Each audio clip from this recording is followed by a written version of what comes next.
In this video, I'll be breaking down how to make experimental samples in the style of Frank Dukes, Nami, or Coop. So I was super inspired by this one Frank Dukes sample. I can't remember the name. If I figure it out, I'll put it on screen now. I started off this sample with this bass one shot that I found, and all it's doing is playing the B note. Revolutionary, I know. But then there's another section where it goes from E to B, a 5-1 progression, but I'll get into that later. Then I was going through more sounds and I found this like one bass type of sound, and I was just messing on the keyboard and I came up with this pattern. Nothing too crazy, but for some reason it fit the sample really well, and it was kind of what I was going for with the reference Frank Dukes sample that I was talking about before. And then for a bit of percussion, I just found this percussion loop.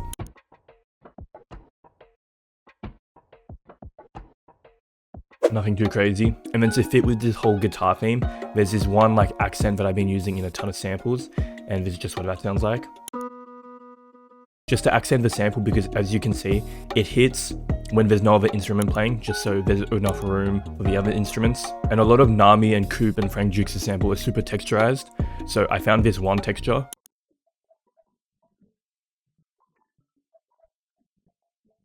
Kind of super dark, haunting, and fit the sample really well in my opinion. And I was going through more textures and I found this one.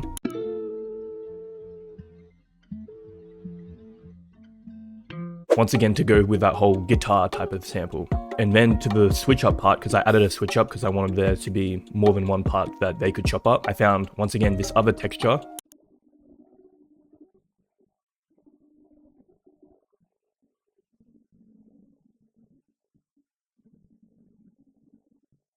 So I just pitched the first part up to the correct key, and then I pitched the second part down, 4 or 5 semitones, so it's a 5-1 progression. That's the same thing with the bass, I just played the root notes of it, so I play that together.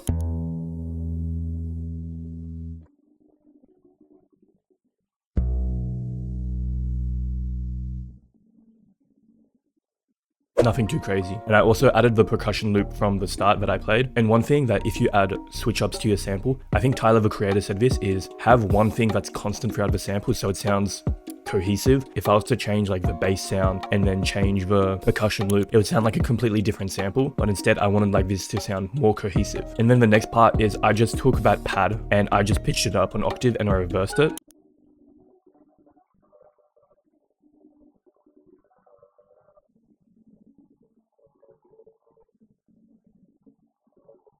Super nice in my opinion. And as I was making this, I could hear like a little string run to transition between parts. So I found this string one shot, but all it's doing is playing this pattern.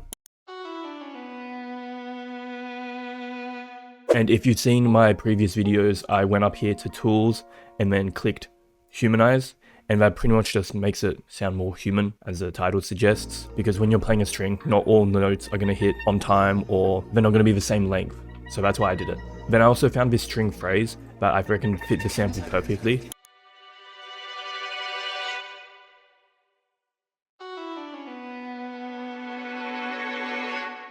And once again, I just pitched it till it was in key, and then I pitched the second one down 5. And for the effects for the strings, I just added a reverb just so it didn't sound as dry. Then I bounced everything into one wave file. And if you've been paying attention, you can see the BPM here is kind of weird. So what I did is I originally made the sample in around 85 BPM. Then I used vari-speed, which is a process of pitching it up and making it sound higher pitched and whatnot. But I was using the Minter Foundry vari-speed calculator online, and then you just enter a bunch of like your details, like original BPM 85, I want to pitch it up to, and then it gives you 90.19 or something like that. I'll put a link in the description. Pretty much I think I only pitched it up 1, or I only wanted to pitch it up 1, and that's basically it. I just added a noise texture and I routed that to one mixer track with just an effect rack with the basic vintage punk preset. But yeah, that's pretty much it for the sample. Let me know what type of videos you guys want to see. Follow me on Instagram and all that at Louis Oblin. And yeah, peace. Here's the final sample.